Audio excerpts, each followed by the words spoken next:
Dear students, अपनों ने amino अम्ल देख लिया था, उनकी डेफिनेशन देखी थी और क्लासिफिकेशन देखा था। अब कुछ डेफिनेशन आती है छोटी छोटी सी, जैसे समविभव बिंदु किसे कहते हैं, ज्विटर आयन क्या होता है, जो अमीनो अम्ल होते हैं वो प्रकाशीय संभाव्यता क्यों दर्शाते हैं, फिर उनके गलनांक कुछ क्यों होते हैं। इस टाइप से कुछ डेफिनेशन आती है जो अक्सर एग्जाम में पूछ ली जाती है। तो इन छोटी छोटी डेफिनेशनों के बारे में अपने आज डिस्कस करेंगे। फर्स्ट कहता है कि ज्विटर आयन किसे कहते हैं। ज्विटर आयन का मतलब कि ऐसा आयन जिसमें क्या हो, जिसकी प्रकृति क्या हो जाती है, द्विध्रुवीय हो जाती है, मतलब द्विध्रुवीय प्रकार से वो संरचना बनाने लग जाता है। इनकी अपने को डेफिनेशन देखनी है और थोड़ा सा समझना है कि किस प्रकार से ये कहता है कि ज्विटर आयन, जिसे क्या बोल देते हैं, एम्फ्लोलाइट आयन भी बोल देते हैं या फिर आंतरिक लवण भी बोल देते हैं। तो इनकी सिंपल सी चीज ध्यान रखनी है अपने को कि अमीनो अम्ल होते हैं। अपने को ये चीज पता है कि अमीनो अम्ल में क्या होता है, एक क्षारीय समूह भी उपस्थित होता है और एक अम्लीय समूह भी उपस्थित होता है। क्षारीय समूह कौन सा होता है, तो अमीनो समूह होता है, और अम्लीय समूह कौन सा होता है, तो कार्बोक्सिलिक समूह होता है। ये दोनों क्या कर लेते हैं, परस्पर अंतक्रिया कर लेते हैं। अंतक्रिया करके एक लवण का निर्माण करते हैं, जिसे क्या बोल देते हैं, अपने आंतरिक लवण बोल देते हैं। और इस आंतरिक लवण की जो संरचना होती है वो संरचना कौन सी होती है, द्विध्रुवीय संरचना होती है। द्विध्रुवीय संरचना होने के कारण ही इस प्रकार के जो आयन बनता है उस आयन को अपने क्या बोल देते हैं, ज्विटर आयन बोल देते हैं। अमीनो अम्ल है, अमीनो अम्ल में कार्बोक्सिलिक समूह है और अम्लीय यानी कार्बोक्सिलिक समूह और अमीनो समूह दोनों समूह प्रेजेंट है। ये दोनों समूह परस्पर क्या करते हैं, अंतःक्रिया करते हैं और अंतःक्रिया करके एक आंतरिक लवण का निर्माण कर लेते हैं, जिसकी प्रकृति द्विध्रुवीय होती है। द्विध्रुवीय प्रकृति होने के कारण ही इसे क्या बोल देते हैं, अपने ज्विटर आयन बोल देते हैं। कैसे होता है, तो फॉर एग्जांपल के तौर पर यहाँ पर मैंने कोई मान लो अमीनो अम्ल ले रखा है। इस अमीनो अम्ल में अपने को पता है कि कार्बोक्सिलिक समूह होता है, वो क्या होता है, अम्लीय समूह होता है, जो क्या करता है, हाइड्रोजन का निष्कासन करता है, मतलब H+ आयन का निष्कासन करता है। और जो अपने को पता है कि जो क्षारीय समूह, यहाँ पर क्षारीय समूह कौन सा है, तो अमीनो समूह क्षारीय समूह है, जो क्या करता है, अपने को पता है कि इसके पास एकाकी इलेक्ट्रॉन युग्म है।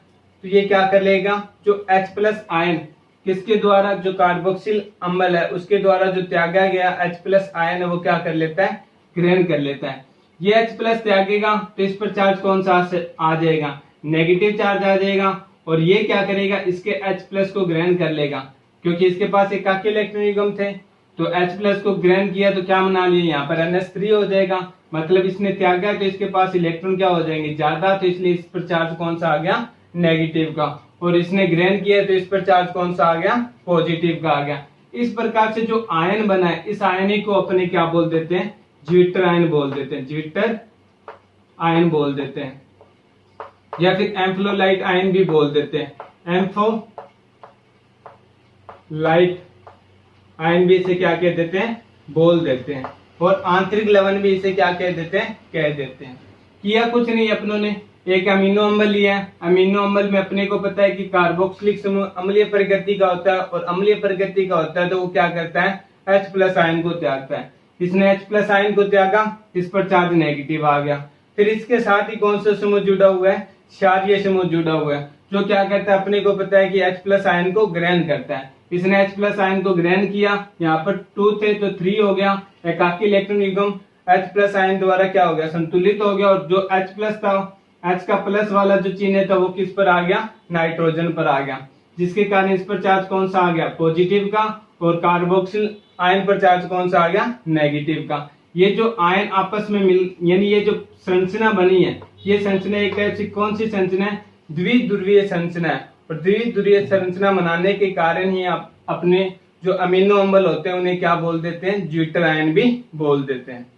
ज्विटर आयन की डेफिनेशन आपको इस लैंग्वेज में देनी होगी कि जो अमीनो अम्ल होते हैं उनमें कार्बोक्सिलिक समूह तथा अम्लीय यानी कार्बोक्सिलिक समूह तथा अमीनो समूह दोनों उपस्थित होते हैं। ये दोनों समूह आपस में क्रिया करके एक आंतरिक लवण का निर्माण करते हैं, जिसकी संरचना द्विध्रुवीय संरचना होती है, जिसके कारण इसे क्या बोल देते हैं, अमीनो अम्लों को क्या बोल देते हैं, ज्विटर आयन कह देते हैं। और ये आपको क्या करनी होगी, संरचना बनाकर दिखानी होगी।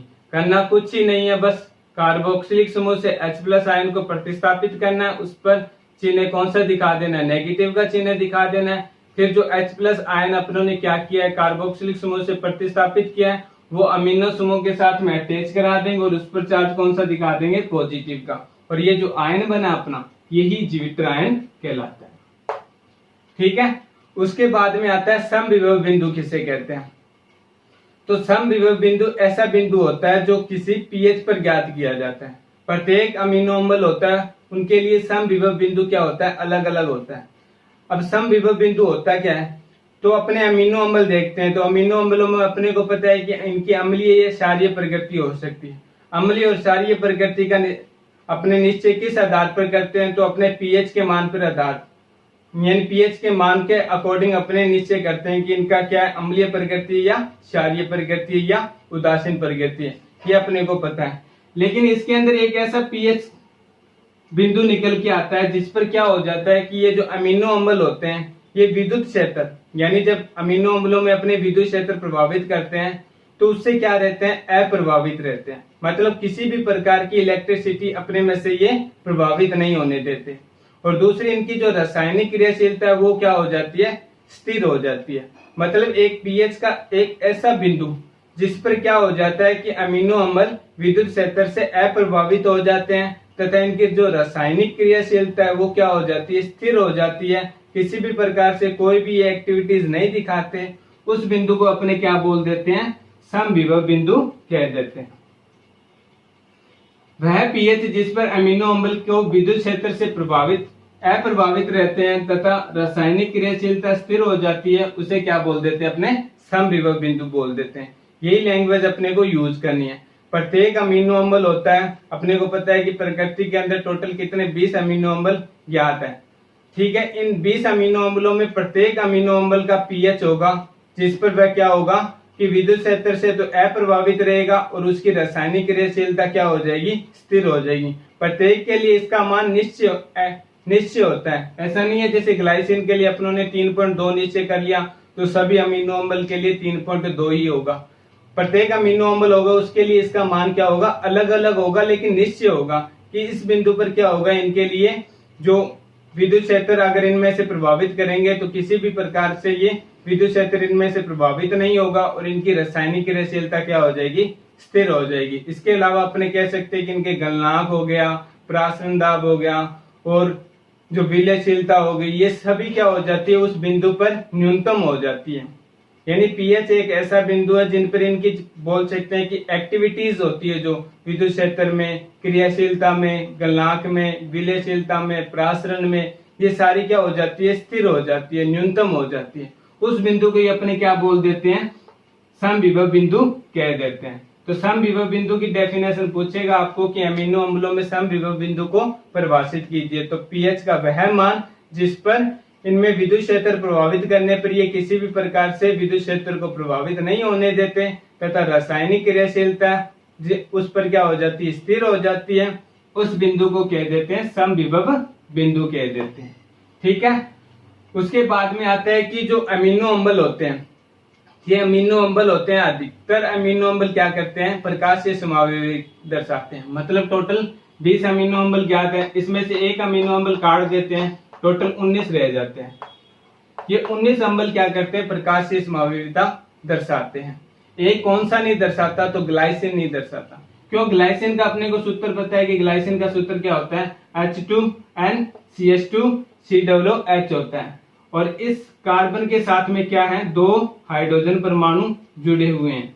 इस कार्बन के साथ में 2 हाइड्रोजन परमाणु जुड़े हुए हैं और अपने को पता है कि कोई भी यौगिक अगर प्रकाशीय समावेशिता दर्शाता है तो उसमें एक असममित कार्बन परमाणु प्रेजेंट होगा। असममित कार्बन परमाणु मतलब उसकी चारों संयोजकता अलग अलग परमाणु अथवा समूह से क्या होगी, पूर्ण होगी। लेकिन जो ग्लाइसिन होता है, ग्लाइसिन के अंदर दोनों हाइड्रोजन परमाणु क्या रहते हैं, एक ही कार्बन परमाणु के साथ जुड़े हुए रहते हैं, जिसके कारण इसमें किसी भी प्रकार का असममित कार्बन परमाणु नहीं पाया जाता। नहीं पाए जाने के कारण ग्लाइसिन क्या रहता है, प्रकाशीय असमावेशिता नहीं दर्शाता। उसके अलावा सभी अमीनो अम्ल, उसके अलावा जितने भी अमीनो अम्ल है, एक टाइप से सिंपल सी स्ट्रक्चर बना के दिखा दी कि NH2 क्या हो जाएगा, एक तरफ जुड़ जाएगा, दूसरी तरफ क्या जुड़ जाएगा, COOH जुड़ जाएगा, कार्बोक्सिलिक समूह जुड़ जाएगा, और एक तरफ हाइड्रोजन हो जाएगा और एक तरफ कोई एल्किल समूह हो जाएगा।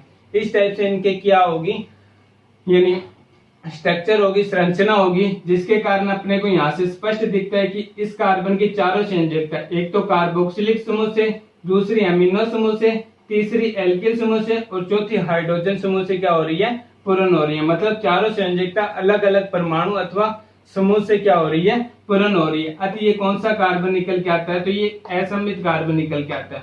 और असममित कार्बन निकल के आने के कारण अपने कह सकते हैं कि ये क्या करता है, प्रकाशीय संभाव्यता दर्शाता है। ओनली ग्लाइसिन होता है, ग्लाइसिन अमीनो अम्ल होता है जो वो प्रकाशीय संभाव्यता नहीं दर्शाता, और बाकी जितने भी अमीनो अम्ल देखेंगे उनके अंदर एक असममित कार्बन परमाणु अपने को अवश्य दिखेगा, और दिखने के कारण अपने को पता है कि वो क्या करेगा, प्रकाशीय संभाव्यता दर्शाएगा। तो ये तीनों चीज अपने को ध्यान में रखनी है, एक तो ज्विटर आयन, समविभव बिंदु और इनकी प्रकाशीय संभाव्यता की प्रकृति। उसके बाद में कुछ और भी डेफिनेशन आती है, और डेफिनेशन में जैसे आपसे पूछ लेते हैं कि अमीनो अम्ल होते हैं, इनकी प्रकृति उच्च गलनांक की होती है, मतलब इनका जो क्वथनांक गलनांक होता है वो उच्च क्यों होता है। जो अमीनो अम्ल होते हैं गलनांक उच्च होता है अमीनो अम्लों का। ये क्यों होता है, तो अपनों ने अभी देखा है कि ये जो अमीनो अम्ल होते हैं इनके अंदर क्या होता है, द्विध्रुवीय संरचना होती है, द्विध्रुवीय संरचना होती है। संरचना होने के कारण ये किस प्रकार का बंध बनाते हैं, तो अंतरा अणुक बोल सकते हैं। अणुक बल से क्या रहते हैं, ये जुड़े हुए रहते हैं। अंतराणुक बल से जुड़े हुए रहने के कारण इसकी जो अंतराणुक बल की जो प्रकृति होती है वो क्या होती है, उच्च प्रकृति की होती है, मतलब उसे तोड़ने के लिए अधिक एनर्जी की आवश्यकता होती है, जिसके कारण अपने कह सकते हैं कि इनका गलनांक क्या होता है, उच्च होता है। कि अमीनो अम्लों का गलनांक ज्यादा क्यों होता है, तो क्योंकि अमीनो अम्लों में क्या होता है, एक अमीनो समूह भी प्रेजेंट होता है और एक कार्बोक्सिलिक समूह भी प्रेजेंट होता है, जो आपस में क्या रहते हैं, अंतराणुक बल द्वारा जुड़े हुए रहते हैं। इस बल की प्रकृति क्या होती है, उच्च होती है। उच्च होने के कारण कह सकते हैं कि इनके जो गलनांक होता है वो उच्च होता है। ये गलनांक की छोटी सी चीज भी अपने को क्या रखनी है, माइंड में रखनी है। उसके बाद में सेकंड टॉपिक आता है अपना पेप्टाइड बंध किसे कहते हैं। पेप्टाइड बंध किसे कहते हैं, पेप्टाइड बंध किसे कहते हैं, तो अपनों ने जैसे कार्बोहाइड्रेट पढ़ा था, तो कार्बोहाइड्रेट में क्या था, जैसे अपनों ने देखा था डाइसैकेराइड देखा था, उसके बाद में पॉलीसैकेराइड देखा था, ओलिगोसैकेराइड देखा था। उसके अंदर जो एकलिक इकाइयां थी, मतलब जो मोनोसैकेराइड इकाइयां थी, वो आपस में कौन से बंध से जुड़ी हुई थी, ग्लाइकोसाइड बंध से जुड़ी हुई थी। उसकी डेफिनेशन अपनों ने क्या दी थी कि दो मोनोसैकेराइड इकाइयां आपस में जिस बंध से जुड़ती है उस बंध को अपने क्या बोल देते हैं, यानी ग्लाइकोसाइड बंध कह देते हैं। उसी प्रकार से यहाँ पर पेप्टाइड बंध किन के बीच में बनेगा, दो अमीनो अम्लों के बीच में बनेगा। मतलब एक अमीनो अम्ल हो जाएगा प्लस में दूसरा अमीनो अम्ल, यहां पर भी क्या होगा, दूसरा अमीनो अम्ल। आपस में जिस बंध से जुड़ेंगे, सिंपल लैंग्वेज बोलूं, अमीनो अम्ल आपस में मान लो ये एक बंध से जुड़ रहे हैं अमीनो अम्ल, ये दोनों अमीनो अम्ल आपस में जिस बंध से जुड़े हुए हैं उस बंध को ये अपन क्या बोल देते हैं, पेप्टाइड बंध बोल देते हैं, पेप्टाइड बंध बोल देते हैं। इस प्रकार से और अमीनो अम्ल क्या होते जाएंगे, आते जाएंगे। यहाँ पर अमीनो अम्ल आ गया, यहाँ पर अमीनो अम्ल आ गया। ऐसे जो अमीनो अम्ल आपस में जुड़ेंगे वो कौन से बंध से जुड़ेंगे, तो वो पेप्टाइड बंध से जुड़ेंगे। जैसे कार्बोहाइड्रेट के अंदर अपनों ने पॉलीसैकेराइड पढ़ा था, डाइसैकेराइड पढ़ा था। आपस में जो मोनोसैकेराइड इकाइयां जिस बंध से जुड़ रही थी उस बंध को अपने क्या बोल रहे थे, ग्लाइकोसाइड बंध बोल रहे थे। और किस प्रकार से बंध बना रहा था, इस प्रकार से बंध बन रहा था। और अपने कह सकते हैं कि दूसरा उनका बंध इस टाइप से, एन टाइप से बंध बन रहा था। ये बंध कौन सा था, ग्लाइकोसाइड बंध था। तो यहाँ पर जो पेप्टाइड बंध होगा वो पेप्टाइड बंध किस टाइप से निकल के आएगा, तो वो पेप्टाइड बंध अपने कह सकते हैं इस टाइप से निकल के आएगा। ये क्या होगा, इनका पेप्टाइड बंध होगा CONH। ये पेप्टाइड बंध बनाएंगे। कैसे बनाएंगे, तो इसकी स्ट्रक्चर अपने देखते हैं। जैसे ग्लाइसिन होता है, अपने को पता है कि ग्लाइसिन एक अमीनो अम्ल है। अगर 2 ग्लाइसिन के अणु ले लेता हूं, ग्लाइसिन का सिंपल सा सूत्र होता है जैसे H2NCH2। इसको ऐसे दिखा सकता हूं मैं, यहां पर लिखता हूं H2NCH2COOH प्लस में यहां पर क्या कर देता हूं, दूसरे दिखा देता हूं HN, इसके साथ में H रख लेता हूं क्योंकि NH2 है ना यहाँ पर, तो एक H इसके साथ आ गया, एक H इसके साथ आ गया, फिर CH2, फिर COOH। तो COOH को इस टाइप से भी लिख सकता हूं। अब होगा क्या, ये एक जल के अणु का निष्कासन करेंगे। यहाँ से मैंने जल के एक अणु का निष्कासन कर दिया। ये मतलब जो नाइट्रोजन के साथ में 2 हाइड्रोजन थे, उसमें से एक हाइड्रोजन निकल जाएगा। जो कार्बोक्सिलिक समूह में एक OH था, वो इसके साथ निकल के किसका निष्कासन कर देगा, जल के एक अणु का निष्कासन कर देगा। जल के एक अणु का निष्कासन करने के बाद में इनकी स्ट्रक्चर किस टाइप से बन के आती है, तो CH2 CH2, फिर COO यानी डबल बॉन्डिंग O के साथ में, फिर सिंगल N जुड़ा हुआ है, फिर उसके साथ में H जुड़ा हुआ है, फिर CH2 COOH, ये बंध जुड़ा हुआ। अब ये बंध जो निकल के आया, इस बंध को अपने क्या बोल देते हैं, पेप्टाइड बंध बोल देते हैं। कौन सा बंध बोल देते हैं, पेप्टाइड बंध बोल देते हैं, पेप्टाइड बंध। और पेप्टाइड बंध को अपने सिंपल से डेफिनेशन करें तो ऐसे ही होगा ना, ये बंध चल रहा है COO, उसके साथ में NH को अपने ऐसे दिखा सकते हैं या फिर डायरेक्ट यहाँ पर H2 लिख सकते हैं। ये जो बंध होता है, ये कौन सा बंध कहलाता है, पेप्टाइड बंध कहलाता है। यहाँ पर एक बंध है, अगर मुझे ये दिखाऊंगा तो ये भी क्या हो जाएगा, पेप्टाइड बंध हो जाएगा। अगर ओनली अपने को मुझे क्या करना है, पेप्टाइड बंध दिखाना है, तो यहाँ पर बंध नहीं दिखाकर मैं क्या कर देता हूँ, H2 दिखा देता हूँ। कह देता हूँ कि आगे कोई और अणु आएगा, उसका हाइड्रोजन यानी इसका एक हाइड्रोजन परमाणु और उसका कार्बोक्सिलिक समूह आपस में क्या हो जाएंगे, कार्बोक्सिलिक समूह का OH आपस में जल के एक अणु का निष्कासन करके और क्या कर लेंगे, इसी प्रकार से पॉलीपेप्टाइड यानी पेप्टाइड बंध का निर्माण कर लेंगे। जैसे अपने को पता है कि ये संरचना ऐसे ही चलती रहती है। यहाँ से क्या हो जाए, मान लो OH निष्कासित हो जाए और इधर से क्या हो जाए, एक H निष्कासित हो जाए, तो ये क्या होगी, अपने को पता है कि प्रोटीन की एक संरचना हो जाएगी कि इस प्रकार से क्या होते जाएंगे, आपस में जो यानी अमीनो अम्ल आपस में पेप्टाइड बंध से जुड़ते जाएंगे और किसका निर्माण करते जाएंगे, प्रोटीन का। या फिर अपने कह सकते हैं कि पहले पॉलीपेप्टाइड का निर्माण करेंगे, फिर प्रोटीन का निर्माण करेंगे। तो एक चीज यहाँ से अपने को स्पष्ट हो रही है कि अगर एक पेप्टाइड बंध का निर्माण करना है तो कितने अमीनो अम्लों की आवश्यकता होगी, 2 अमीनो अम्लों की आवश्यकता होगी। क्यों, क्योंकि अपने को पता है कि एक पेप्टाइड बंध 2 अमीनो अम्लों के संयोग से ही बनेगा और अपने को 2 पेप्टाइड बंध चाहिए तो 1 2 3 अमीनो अम्ल लेने होंगे। 3 पेप्टाइड बंध चाहिए तो 4 अमीनो अम्ल लेने होंगे। इसी प्रकार से आपसे पूछ रहे कि डाई पेप्टाइड बंध किसे कहते हैं, डाई पेप्टाइड, ट्राई पेप्टाइड, यानी कहने का मतलब पहले कहते हैं कि पेप्टाइड बंध, पेप्टाइड, फिर बोल देते हैं डाई पेप्टाइड, डाई पेप्टाइड, फिर बोल देते हैं ट्राई पेप्टाइड। इस प्रकार से क्या होता जाएगा, चलता जाएगा। तो अपने को पता है कि ओनली एक पेप्टाइड बंध बनाना है तो कितने अमीनो अम्ल की आवश्यकता होगी, 2 अमीनो अम्ल की आवश्यकता होगी। 2 अमीनो अम्ल आपस में क्या होंगे, जुड़ेंगे और कितने पेप्टाइड बंध का निर्माण होगा, एक पेप्टाइड बंध का निर्माण होगा। डाई पेप्टाइड मतलब 2 पेप्टाइड बंध होने चाहिए। तो 2 पेप्टाइड बंध कब होंगे, जब 3 अमीनो अम्ल आपस में जुड़ेंगे। 3 अमीनो अम्ल आपस में जुड़ेंगे और कितने पेप्टाइड बंध बनेंगे, तो अपने कह सकते हैं 2 पेप्टाइड बनेंगे। 2 बनेंगे इसलिए डाई बोल दिया। फिर इधर ट्राई का कह रहा है तो 4 अमीनो अम्ल क्या होंगे, आपस में जुड़ेंगे। 4 अमीनो अम्ल आपस में जुड़ेंगे और कितने पेप्टाइड बंध का निर्माण करेंगे, 3 पेप्टाइड बंध का निर्माण करेंगे।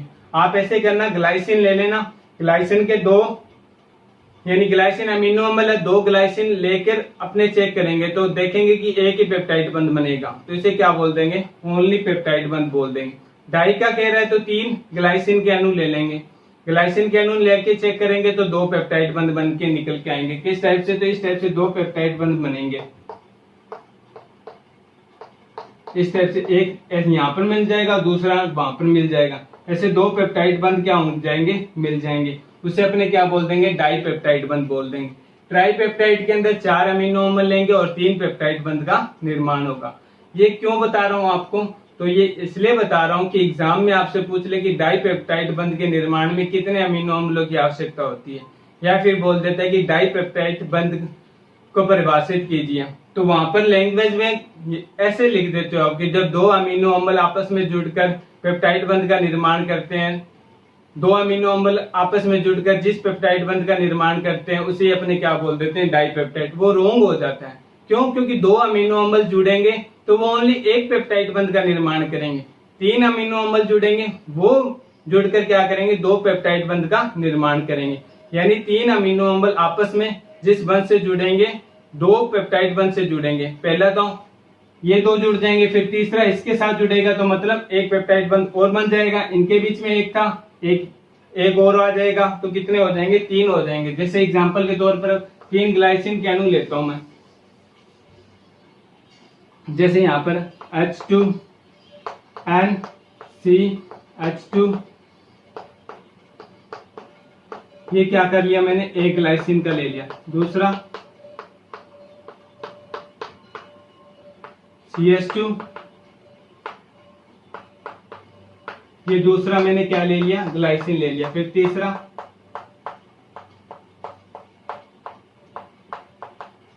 डायरेक्ट COOH दिखा देता हूँ लास्ट वाले, ये मैंने 3 क्या ले लिए, ग्लाइसिन के अणु ले लिए।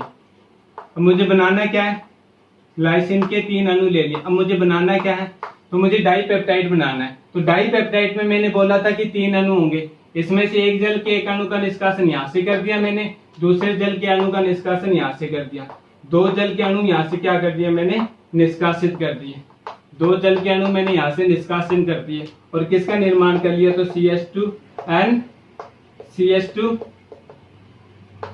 C उसके साथ में क्या आ जाएगा, N आ जाएगा, फिर H, फिर CH2, फिर C, फिर चलेगा, यहां से क्या हो जाएगा, एक जल के अणु का निष्कासन हो गया और किसका निर्माण हो गया, एक ये रहा, इसके बाद में बंध आ गया, फिर ये H, फिर CH2 COOH, वैसा का वैसा रख दिया मैंने। एक पेप्टाइड बंध ये रहा, दूसरा पेप्टाइड बंध मेरा ये रहा, मतलब 3 अमीनो अम्ल आपस में जुड़कर कितने पेप्टाइड बंध का निर्माण कर रहे हैं, तो 2 पेप्टाइड बंध का निर्माण कर रहे हैं, 2 पेप्टाइड बंध का निर्माण कर रहे हैं, इसलिए इसे क्या बोल दिया मैंने, डाई पेप्टाइड बंध बोल दिया, डाई पेप्टाइड बंध कह दिया। ये आपको क्या रखना है, एग्जाम में ध्यान रखना है कि जब वो आपसे डाई पेप्टाइड बंध का पूछेगी, डाई पेप्टाइड बंध की संरचना बनाइए, तो इस टाइप से आपको बना के दिखानी होगी। ग्लाइसिन ले लेना है या फिर और कोई भी अमीनो अम्ल आप ले सकते हो, तो ग्लाइसिन लेना, क्योंकि सिंपल सा सूत्र इसी का निकल के आता है। तो ग्लाइसिन लिया, उसके 3 ग्लाइसिन के अणु ऊपर दिखा दिए पहले, फिर जल के एक अणु का निष्कासन करके दिखा दिया, फिर दिखा दिया कि क्या हुआ कि 2 पेप्टाइड यानी जो 3 अमीनो अम्ल है वो आपस में 2 पेप्टाइड बंध से जुड़े हुए, 2 पेप्टाइड बंध से जुड़े हुए, इसलिए इसे क्या बोल दिया अपनों ने, डाई पेप्टाइड बंध कह दिया। ठीक है, तो ये dipeptide, tripeptide, tetra, penta, hexa, ये किस में आते हैं, तो ये ओलिगोपेप्टाइड में आते हैं। ओलिगोपेप्टाइड मतलब कि 10 तक, अपने कह सकते हैं कि 10 तक अमीनो अम्ल आपस में जुड़ेंगे, तो 10 तक जुड़ेंगे तो 9 पेप्टाइड बंध बनेंगे, तो वो 9 पेप्टाइड बंध जिसमें आएंगे वो क्या होंगे, ओलिगोपेप्टाइड में काउंट किए जाएंगे। 10 से लेकर 100 तक, 10 से लेकर 100 तक, यानी 3 डेफिनेशन आती है। एक तो आती है अपनी ओलिगोपेप्टाइड, ओलिगोपेप्टाइड, दूसरी आती है अपनी पॉलीपेप्टाइड, पॉलीपेप्टाइड, और तीसरी अपनी आती है प्रोटीन। इनके अंदर कितने प्रकार के पेप्टाइड बंध होते हैं, तो ओलिगोपेप्टाइड के अंदर अपने कह सकते हैं कि 10 तक पेप्टाइड बंद होते हैं, 10 तक पेप्टाइड बंद होते हैं, पेप्टाइड बंद होते हैं। मतलब 11 अमीनो अम्ल मैक्सिमम क्या हो सकते हैं, जुड़ सकते हैं। 11 अमीनो अम्ल कितने से जुड़ेंगे, 10 पेप्टाइड बंद से जुड़ेंगे। तो 11 के अंदर कम भी हो सकते हैं, 10 तक बोला है कि इसमें मैक्सिमम 10 तक हो सकते हैं। उससे पहले जैसे एक पेप्टाइड आ रहा है तो वो भी ओलिगोपेप्टाइड में 2 आ रहे हैं, डाई आ रहे हैं, ट्राई आ रहे हैं, टेट्रा आ रहे हैं, तो वो किस में काउंट होंगे, ओलिगोपेप्टाइड में काउंट होंगे। पॉलीपेप्टाइड के अंदर 10 से लेकर 100 तक पेप्टाइड बंद आ सकते हैं, पेप्टाइड बंद आ सकते हैं। मतलब कहने का मतलब 11 से लेकर अमीनो अम्ल 100 तक अमीनो अम्ल आपस में जुड़ सकते हैं, और वो जुड़ेंगे जिस बंद से, तो उन बंदों की संख्या होगी वो कितनी होगी, तो 10 से लेकर 100 तक पेप्टाइड हो सकते हैं। मतलब एक पेप्टाइड बंद, 2 पेप्टाइड, 3 पेप्टाइड, ऐसे स्टार्ट कहां से करेंगे, 10 से करेंगे, और 10 से लेकर 100 तक उनमें क्या हो सकते हैं, पेप्टाइड बंद हो सकते हैं। जो पेप्टाइड बंद होंगे तो वो किसका निर्माण कर लेंगे, पॉलीपेप्टाइड का निर्माण कर लेंगे। फिर आते हैं प्रोटीन। प्रोटीन में क्या होगा, 100 से अधिक पेप्टाइड बंद होंगे, 100 से अधिक पेप्टाइड बंद होंगे, 100 से अधिक पेप्टाइड बंद होंगे। मतलब कि इसके अंदर कह सकते हैं कि अपने जो 100 से, यानी जो अमीनो अम्ल होते हैं वो 100 से ज्यादा होते हैं। 100 से ज्यादा अमीनो अम्ल आपस में कौन से बंद से, पेप्टाइड बंद से जुड़ते जाते हैं, और किसका निर्माण करते हैं, प्रोटीन का निर्माण करते हैं। और प्रोटीन के अंदर अपने पेप्टाइड बंद की संख्या काउंट करते हैं तो वो 100 से अधिक निकल कर आती है। तो ये चीज अपने पेप्टाइड के बारे में थी। अपने देखते हैं ना कि प्रोटीन का जब अपने क्या कराते हैं, जल अपघटन करवाते हैं, प्रोटीन का जल अपघटन करवाते हैं, तो पहले क्या बनता है, पॉलीपेप्टाइड बनता है, पॉलीपेप्टाइड बनता है, और पॉलीपेप्टाइड का फिर अपने क्या करते हैं, जल अपघटन करवाते हैं, तो क्या बनता है, जल अपघटन करवाते हैं तो क्या बनता है, अमीनो अम्ल बनता है, अमीनो अम्ल बनता है।